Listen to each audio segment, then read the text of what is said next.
السلام علیکم ورحمۃ اللہ تعالی وبرکاتہ۔ نحمده ونصلي ونسلم على رسوله الكريم اما بعد فاعوذ باللہ من الشیطان الرجیم بسم اللہ الرحمن الرحیم ان اللہ وملائکته یصلون علی النبی یا ایہا الذین آمنوا صلوا علیہ وسلموا تسلیما اللہم صل علی سیدنا ومولانا محمد معدن الجود والکرم وآلہ الکرام وابنہ الکریم وبارک وسلم صلاۃ وسلام علیک یا رسول اللہ صلی اللہ تعالی علیہ وسلم۔ عزیزان ملت اسلامیہ، صلح حدیبیہ کا واقعہ چل رہا ہے۔ یہ حدیبیہ کی صلح کا جو واقعہ ہے یہ اس طور پر ہوا تھا کہ رسول اللہ صلی اللہ علیہ وسلم صحابہ کرام کو لے کر مدینہ منورہ سے عمرہ کی نیت سے مکہ مکرمہ کے لیے روانہ ہوئے حدیبیہ کے میدان میں پہنچے تھے، تو کفار کو جب پتہ چلا تو انہوں نے حضور اقدس صلی اللہ علیہ وسلم کو اور صحابہ کرام کو عمرہ کرنے سے روک دیا۔ پھر مسلمانوں کے درمیان اور کفار مکہ کے درمیان ایک ایگریمنٹ ہوا تھا، معاہدہ ہوا تھا، اسی کو صلح حدیبیہ کے نام سے یاد کیا جاتا ہے۔ اب اس میں ان لوگوں نے ایسی شرطیں رکھی تھی کفار نے اپنی جانب سے، جو مسلمانوں کے لیے بڑی ہی ناگوار تھی، اور بظاہر یہ جو معاہدہ اور یہ جو صلح تھی یہ ایسا لگتا تھا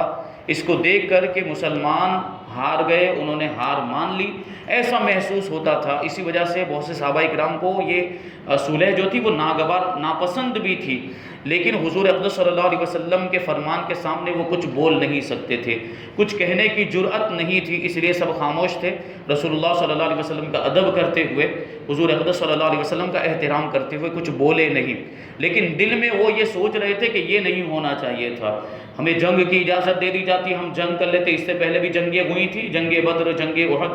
اور جنگ احزاب، جنگ خندق کا واقعہ، اور اللہ تبارک و تعالیٰ نے سب میں مسلمانوں کو فتح بھی عطا فرمائی اور کامیابی بھی عطا فرمائی۔ تو اس میں بھی ہم جنگ کر لیتے، اس میں بھی کامیابی مل جاتی، لیکن اس میں یہ معاملہ کیوں ہوا، اس میں کیوں صلح کی جا رہی، کیوں یہ ایگریمنٹ اور معاہدہ کیا جا رہا ہے، ان کی شرطیں کیوں مانی جا رہی؟ تو یہ کچھ صحابہ کرام کو ناپسند بھی تھا۔ اب اس میں ایک شرط جو تھی وہ یہ تھی کہ جو بھی مسلمان مکہ مکرمہ سے بھاگ کر یا ہجرت کر کے مدینہ منورہ آئے گا تو اب مسلمانوں پر لازم ہوگا کہ اس کو واپس کر دیں، اس کو مکہ مکرمہ واپس بھیج دیں۔ تو اس کے تحت جو ایک واقعہ پیش آیا تھا، ابو جندل کا واقعہ۔ یہ عجیب اتفاق کہ معاہدہ لکھا جا چکا تھا، یہ ایگریمنٹ، اس کے کاغذ ابھی لکھے جا چکے تھے، لیکن ابھی اس پر فریقین کے دستخط نہیں ہوئے تھے، دونوں جو گروپ تھے آمنے سامنے ان کے دستخط نہیں، وہ تیار شرائط وغیرہ سب کچھ لکھ لیے گئے تھے اور جو بھی کنڈیشنز تھے وہ سب لکھ لیے گئے، لیکن ابھی دستخط سائن نہیں ہوئے تھے کہ اچانک اسی سہیل بن عمرو کے صاحبزادے کی، سہیل بن عمرو جو آیا تھا معاہدہ لکھوانے کے لیے، یہی تو آیا تھا، تو اس کے صاحبزادے حضرت ابو جندل رضی اللہ تعالیٰ عنہ جو مسلمان ہو چکے تھے اور مکہ مکرمہ میں رہتے تھے، یہ اپنی بیڑیاں گھسیٹتے ہوئے گرتے پڑتے حدیبیہ میں مسلمانوں کے درمیان آن پہنچے، مکہ مکرمہ سے آئے، کیونکہ مکہ مکرمہ میں جو مسلمان ہوئے تھے ان کو ستایا جاتا تھا، تو ان کو بھی جو ہے ستایا جاتا، ابو جندل پر بھی ظلم و ستم، بلکہ ان کو باندھ کے رکھا جاتا تھا، ان کے پاؤں میں بیڑیاں زنجیریں ڈالی ہوئی تھی۔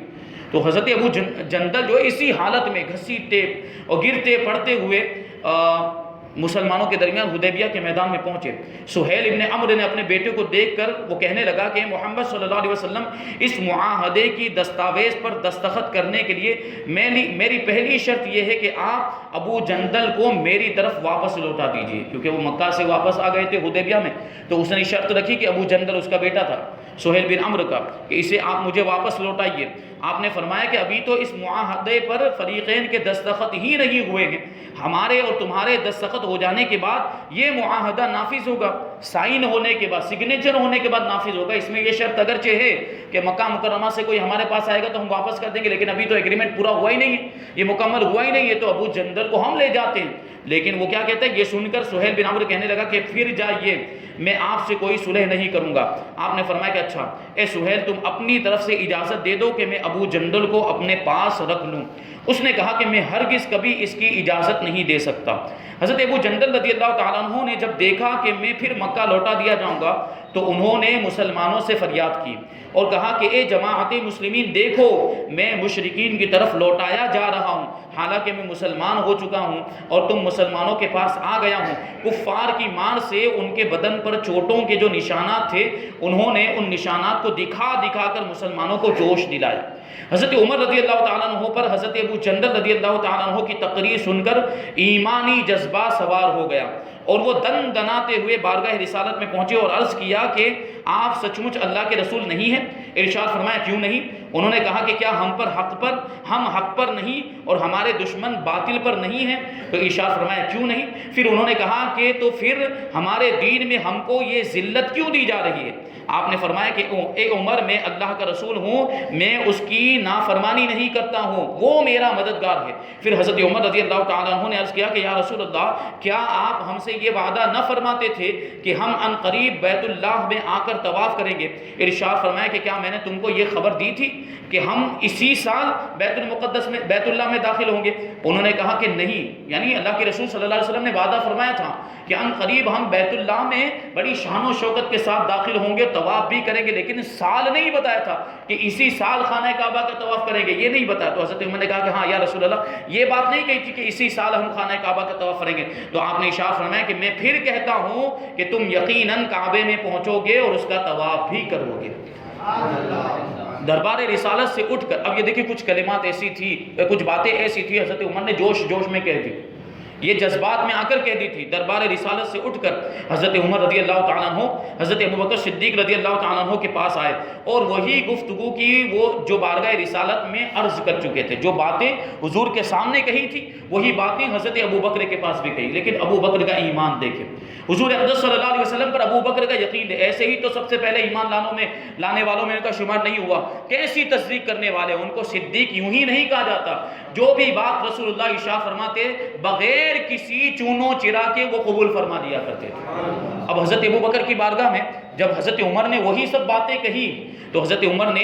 ابوبکر نے فرمایا کہ اے عمر وہ خدا کے رسول ہیں، وہ جو کچھ بھی کرتے ہیں اللہ کے حکم ہی سے کرتے ہیں، وہ کبھی بھی خدا کی نافرمانی نہیں کرتے اور خدا ان کا مددگار ہے، اور خدا کی قسم یقیناً وہ برحق ہیں، لہٰذا تم ان کی رکاب تھامے رہو، ان کا دامن تھامے رہو، کبھی جو ہے کہ بھٹکو گے نہیں، وہ جو کہتے ہیں اس پر عمل کرو۔ یہ حضرت ابوبکر کا ایمان تھا۔ حضرت عمر رضی اللہ تعالیٰ عنہ کو تمام عمر ان باتوں کا صدمہ اور سخت رنج اور افسوس رہا۔ یہ جو باتیں انہوں نے جذبات میں آ کر جوش میں آ کر رسول اللہ کی بارگاہ میں کہہ دی تھی تو اس کی بنیاد پر پوری زندگی اس پر افسوس کرتے رہے، میں نے کیوں کہا تھا، مجھے نہیں کہنا چاہیے تھا۔ جو انہوں نے جذبہ بے اختیاری میں حضور صلی اللہ علیہ وسلم سے کہہ دی تھی، زندگی بھر وہ اس سے توبہ اور استغفار کرتے رہے اور اس کے کفارے کے لیے انہوں نے نمازیں پڑھی، روزے رکھے، خیرات کی، غلام آزاد کیے۔ بخاری شریف میں اگرچہ ان اعمال کا مفصل تذکرہ نہیں ہے، اجمالاً ہی ذکر ہے، لیکن دوسری کتابوں میں نہایت تفصیل کے ساتھ یہ تمام باتیں بیان کی گئی ہیں۔ بہرحال یہ بڑے سخت امتحان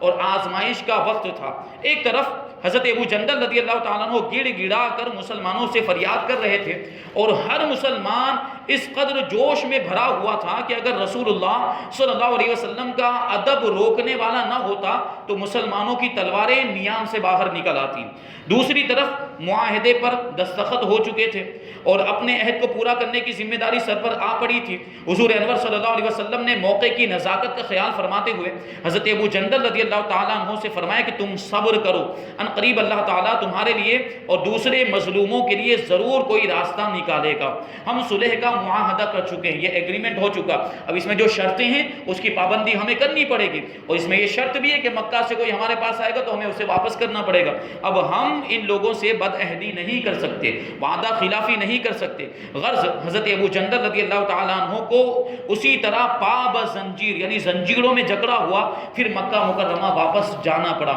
جب صلح نامہ مکمل ہو گیا تو حضور صلی اللہ علیہ وسلم نے صحابہ کرام کو حکم دیا کہ اٹھو اور قربانی کرو اور سر منڈا کر احرام کھول دو۔ کیوں؟ کیونکہ ظاہر سی بات ہے جو عمرہ کرنے کے لیے جاتا ہے یا حج کرنے کے لیے جو جاتے ہیں تو احرام باندھتے ہیں، اور آدمی احرام سے دو ہی طریقوں سے جو ہے کہ باہر ہو سکتا ہے، یا تو پورا حج ادا کر لے یا عمرہ ادا کر لے۔ تو عمرہ مکمل کرنے کے بعد طواف و سعی وغیرہ کرنے کے بعد جو ہے کہ سر منڈا دیا جاتا ہے، اور سر منڈانے کے بعد یا قصر تقصیر کرائی جاتی، یعنی ایک انداز میں برابر پورے سر کے بالوں کو کم کر دیا جاتا ہے، تو یہ تقصیر کرا لے یا پورے بالوں کو مونڈ دیں، حلق کروا لیں، تو ایسی صورت میں جو محرم ہوتا ہے وہ احرام سے باہر ہو جاتا ہے۔ لیکن بعض اوقات ایسا بھی ہوتا ہے، یہ مسائل بھی ہے، بعض اوقات ایسا بھی ہوتا ہے، مثال کے طور پر ہم یہاں سے عمرہ کرنے کے ارادے سے احرام باندھ کر نکلے اور معاملہ یہ ہوا کہ راستے میں ہمیں دشمن نے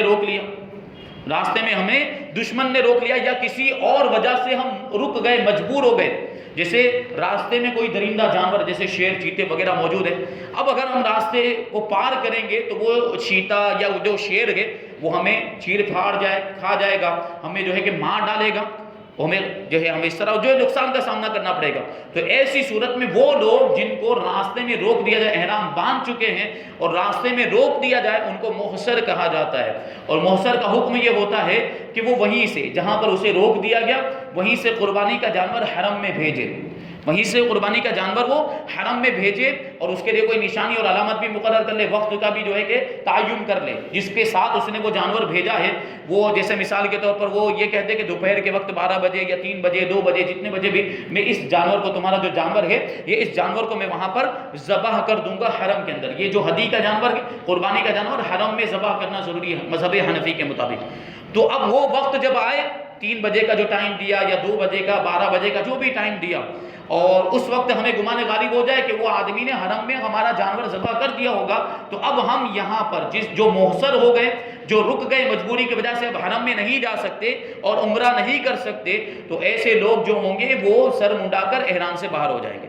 یعنی اب یہ مجبور تھے، چونکہ ویسے تو جب تک عمرہ نہیں کرتے یا جب تک حج نہیں کر لیتے احرام سے آدمی باہر نہیں ہوتا ہے، لیکن یہاں پر مجبوری کی صورت میں یہ طریقہ بتایا گیا کہ جانور کو بھیج دیں، وہ حرم میں ذبح کر دیا جائے، پھر حلق کرانے کے بعد انسان جو ہے کہ وہ احرام سے باہر ہو۔ تو یہی جو ہے کہ صورت یہاں پر بھی پیش آئی۔ تو اللہ کے رسول صلی اللہ علیہ وسلم کو حکم ہوا کہ اللہ کے رسول صلی اللہ علیہ وسلم نے صحابہ کرام کو حکم دیا کہ اٹھو اور قربانی کرو اور سر منڈا کر احرام سے باہر ہو جاؤ۔ مسلمانوں کی ناگواری اور ان کے غیظ و غضب کا یہ عالم تھا کہ فرمان نبوی سن کر ایک شخص بھی نہیں اٹھا، مگر ادب کے خیال سے کوئی ایک لفظ بول بھی نہ سکا۔ آپ نے حضرت بی بی ام سلمہ رضی اللہ تعالی عنہا سے اس کا تذکرہ فرمایا، تو انہوں نے عرض کیا کہ میری رائے یہ ہے کہ آپ کسی سے کچھ بھی نہ کہیں اور خود آپ اپنی قربانی کر لیں اور بال ترشوا لیں۔ چنانچہ آپ نے ایسا ہی کیا۔ جب صحابہ کرام نے آپ کو قربانی کر کے احرام اتارتے ہوئے دیکھ لیا تو پھر وہ لوگ مایوس ہو گئے کہ اب آپ اپنا فیصلہ نہیں بدل سکتے،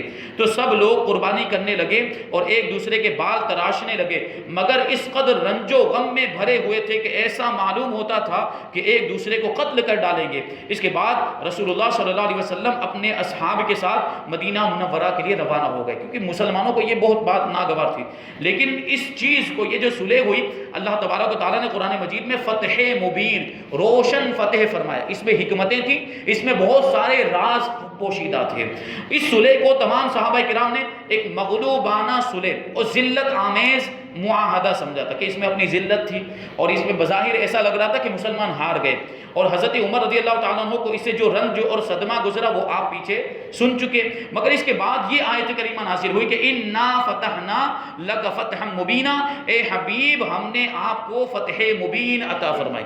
روشن اور کھلی ہوئی فتح عطا فرمائی۔ خدا بند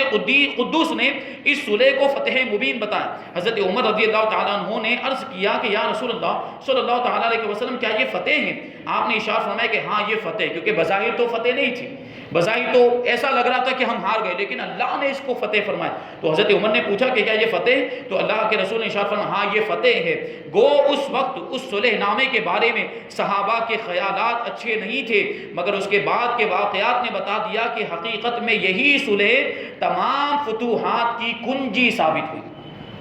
اسی صلح کی وجہ سے اور اسی صلح کے نتیجے میں اللہ تبارک و تعالیٰ نے آگے جو جنگوں میں فتوحات عطا فرمائی ہیں وہ کہیں نہ کہیں اسی کا نتیجہ تھا۔ وہ کیسے ہوا تھا؟ اور سب نے مان لیا کہ واقعی صلح حدیبیہ ایک ایسی فتح مبین تھی جو مکہ میں اشاعت اسلام بلکہ فتح مکہ کا ذریعہ بن گئی۔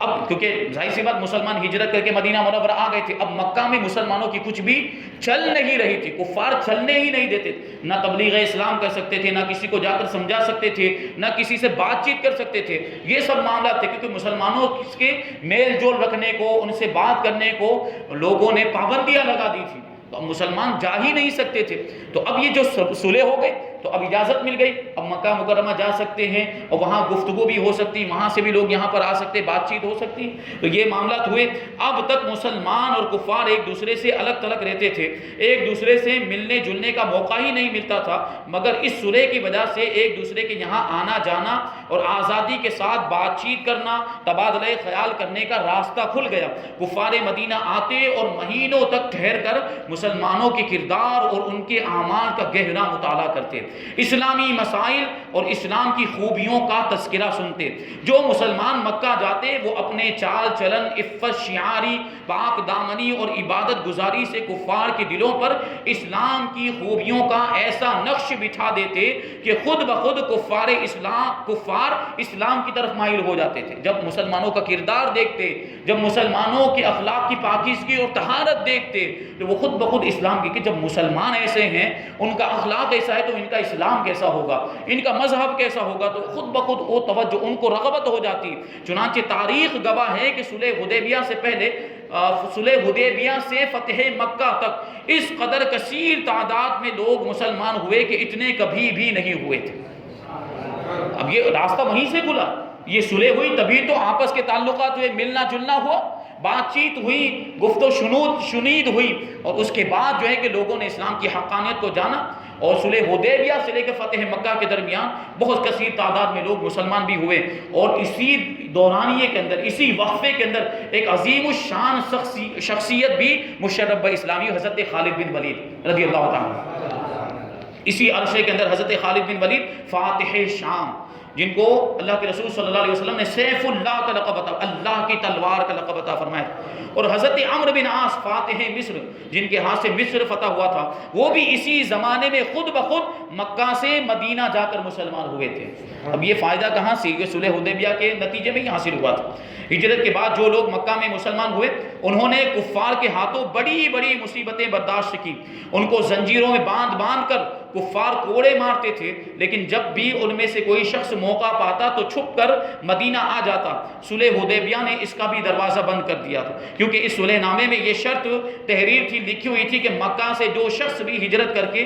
مدینہ جائے گا وہ پھر مکہ واپس بھیج دیا جائے گا. صلح حدیبیہ سے فارغ ہو کر جب حضور صلی اللہ علیہ وسلم مدینہ واپس تشریف لائے تو سب سے پہلے جو بزرگ مکہ سے ہجرت کر کے مدینہ آئے وہ حضرت ابو بصیر رضی اللہ تعالیٰ عنہ تھے. کفار مکہ نے فوراً ہی 2 آدمیوں کو مدینے بھیجا کہ ہمارا آدمی واپس کر دیا جائے. حضور صلی اللہ علیہ وسلم نے حضرت ابو بصیر رضی اللہ تعالیٰ عنہ سے فرمایا کہ تم مکہ چلے جاؤ، تم جانتے ہو کہ ہم نے کفار قریش سے معاہدہ کر لیا ہے اور ہمارے دین میں عہد شکنی اور غداری جائز نہیں، وعدہ خلافی جائز نہیں ہے. حضرت ابو بصیر رضی اللہ تعالیٰ عنہ نے عرض کیا کہ یا رسول اللہ، کیا آپ مجھے کافروں کے حوالے فرمائیں گے تاکہ وہ مجھ کو کفر پر مجبور کرے؟ آپ نے ارشاد فرمایا کہ تم جاؤ، خدا بندے کریم تمہاری رہائی کا کوئی سبب اور راستہ بنا دے گا.